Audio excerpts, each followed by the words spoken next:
All right, back in 2000, there was this one site that came out that changed everything. Before this, there was .nets, .orgs, and this site changed everything. It was IGN.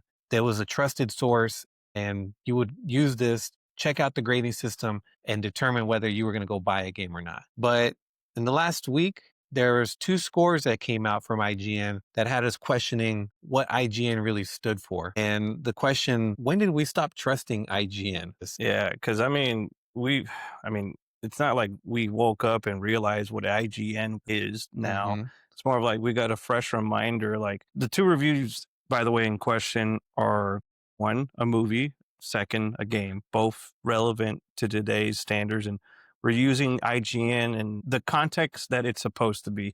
There's something new we don't know anything about, or we don't know enough critical things about it.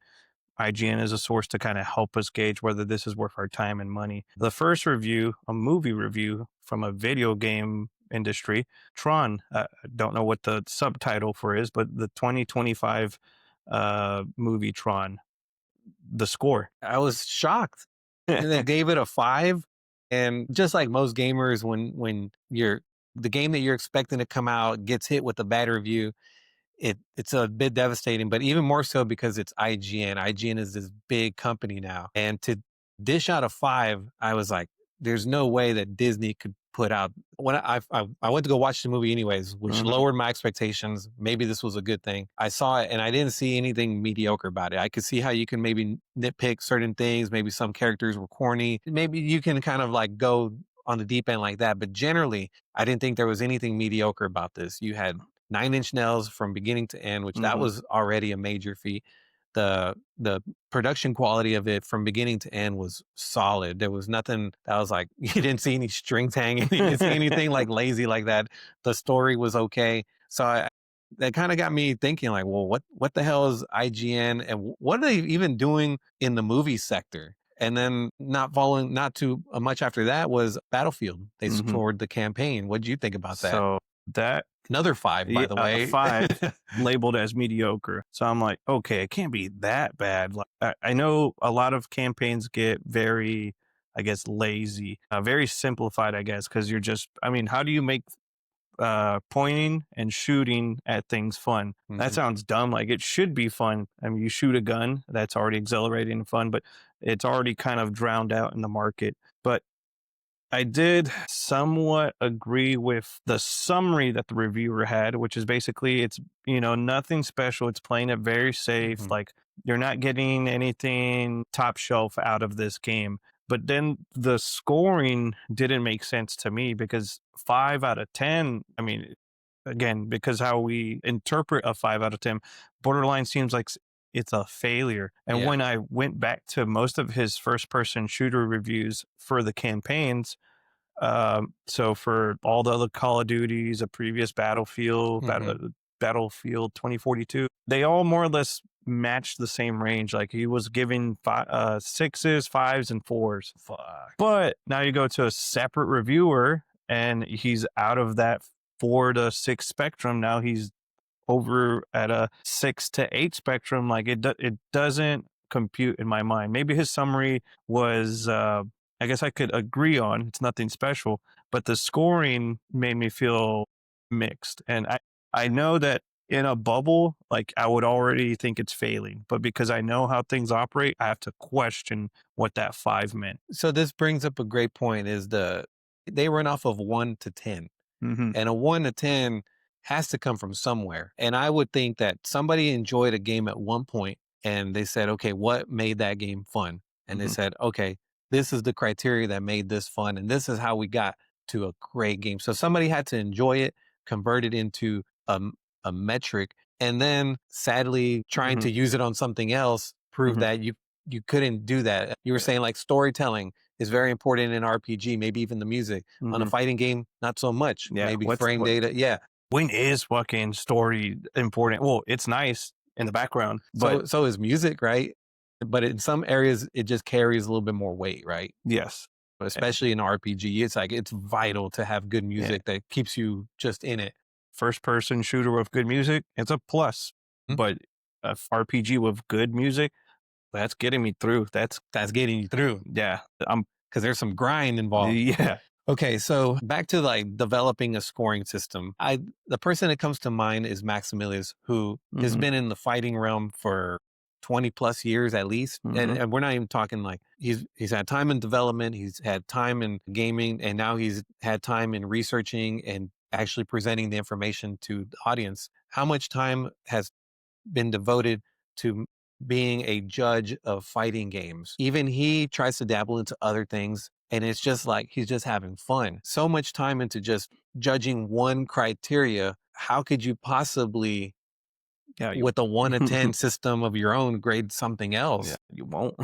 You're right. Or you don't And feel it because you know how deep the rabbit hole goes into this one genre. Yet at some point, you should get the idea or respect the idea that that's only one hole. You can't explore every hole, and this is why we have teams. yeah, We can't do everything. So the same expectation should be have like I can only grade this with this level of knowledge. The rest, I only come in as a novice. yeah. Even teams have their own, no matter how you dice it, it's like there's an Mhm, issue with how you score the system. Even with teams, this team may, I don't know, they may grind a little bit harder, or they may mhm. have more work, or maybe this team over here has a high turnaround rate. Like I'm sure that's a factor where they had somebody reviewed something and then they're gone. They went and Mhm. did their own thing. So now you got to Mm, replace them. This person doesn't see the same thing as somebody else. yeah, keep up with this guy's fucking review. I fucking hate this game. And this guy's influence. That's another thing is you can't tell me that there's not influential powers in the grading system of IGN where Like, somebody carries a big pocket in this game and says, nah, you gave me a 7. mhm. Why? I need you to give me an 8 or a 9 at least. Like, or tell me so I can go fix it. Like anything that grows politics, inevitably, nobody wants it. It's gonna get involved. Money's tied. Yeah. Money is like tied as a source because if you're a company and now you're responsible for feeding like your team members, you have to provide food on the table, not for you, not only for yourself, but not for others. Your interests are swayed. They're Hmm. in different places. And instead of being I guess a genuine review of things. Now there's more things crossing the influences or the pushes for a review to get something out. So the question begs is, can there be a perfect scoring system You could get really close to it, and maybe what it comes down to per it genre? Or could it per be? no, not I don't think you can blanket statement. You get different peoples in different bubbles, and the same way, like if I'm gonna shop, I mean, like a while back, I'm trying to look reviews on workout equipment. I'm Mhm. not gonna go to Maximilius for that. I'm gonna go to some guy that I didn't know existed for 15, 10 years on YouTube that's been doing this. Nothing but benches. Nothing but benches. Yeah, like 10 of them out. And he was like, oh, I can, like, this one is this, but you're going to get this. And I was like, okay, like, I wouldn't fucking know that. This guy has 10 benches in his garage. So experience Ex- is it, and even then, I go to somebody else that also had 10, 15 benches in his garage and said something almost completely backwards. And I'm like, okay, this is all subjective. This is all opinion. At the end of the day, you might not even agree with his reviewers. So you just have to do your best judgment, aim the dart high instead of aiming it low, and you'll more or less get to an acceptable range. so then the follow-up question to that is, well, what is IGN good for then? Just that they're part of the ecosystem like we talked about, but not the judge. No one is the judge in the review world. They're the starting point. Yeah, they're the starting point. IGN gets the starting point because the earliest, they're the biggest to receive the content to push out. So when the game's not even out, you're like not even thinking about it. 2 weeks before launch, there's already a number and a poster attached with it. You know, I saw Silent Hill with a 7 or an 8. I think it was a 7. Hmm. And I'm like, okay, it's not the best game, but IGN's not a horror review genre, I guess. They don't specialize in just horror, they specialize in everything. I need to go to the guy that has been playing Silent Hills or Resident Evils Hmm. or knows about horror as a genre in video games to They're get. they're almost entertainment in a clickbaity kind of way, Hmm. right? Because when you see a 7, when there was all this hype for this Silent Hill game to be the next whatever, and then you see the score, I mean, that draws up a lot of conversation. Yeah, and almost like people generally don't want to be told what to do or what to think. Mm, So that would, in some sense, push me or push others to go find out for themselves.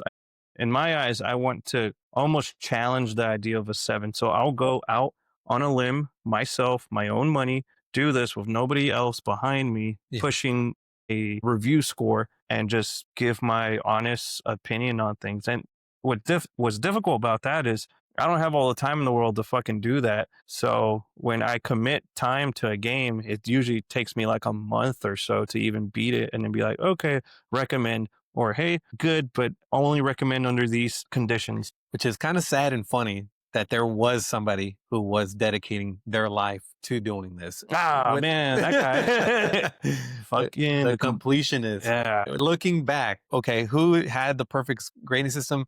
Maybe he had the closest to it because he was somebody who was actually devoting to fully playing the game from Mm, beginning to end and then doing the work to write it all out and then doing all the work to present this whole thing. I will say as a formula, he probably had it down the most and was, I mean, just like jack of all trades, master of none. Mm, I'm sure he was a master of a few genres of games, but like he starts spreading out so far that he is only the completionist. He the review is about completing the game at some point. He does give a review on whether you yeah. should play it, finipede it, like in the Hmm. middle, or just finish it, or don't even try it. Don't bother even completing this game. That was a recommendation I benefited the most because you know how some games would be like, well, you beat the game, but it's only 70%.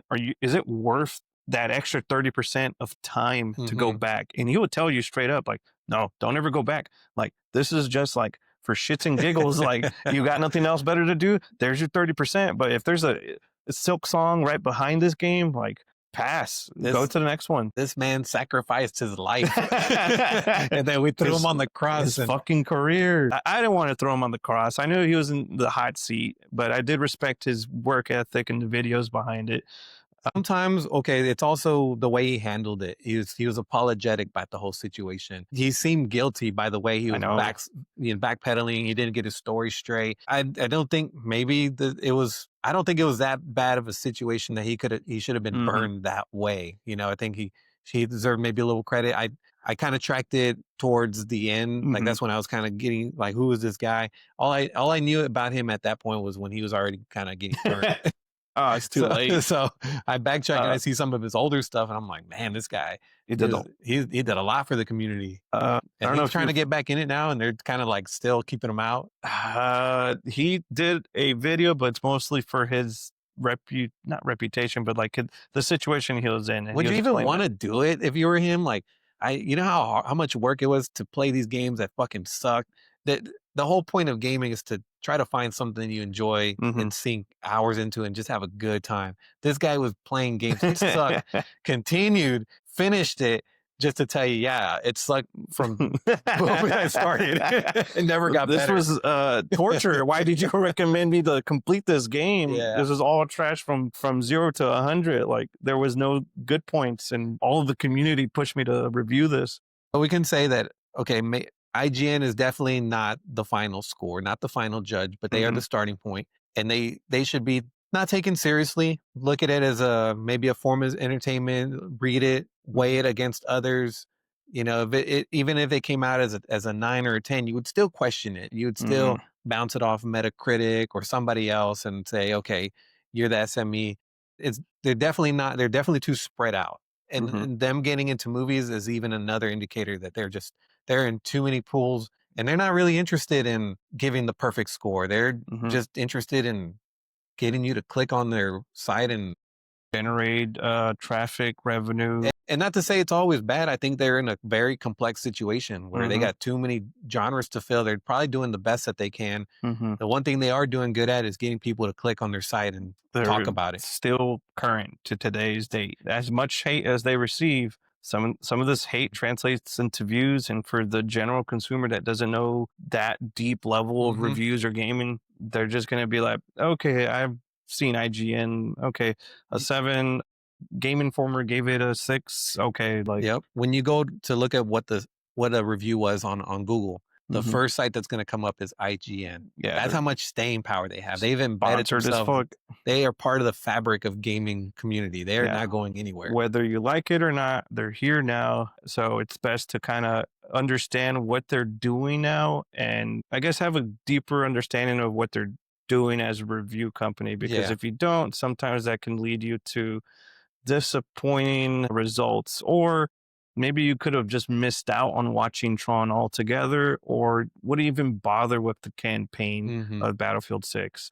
You know that they're not going anywhere. Weigh them against other people's reviews. Definitely go look for somebody who's actually been putting hundreds of hours, maybe thousands into this thing, into the specific genre that you're looking for to get an accurate review. Aside from that, IGN is pretty much an entertainment business, and they're not going anywhere.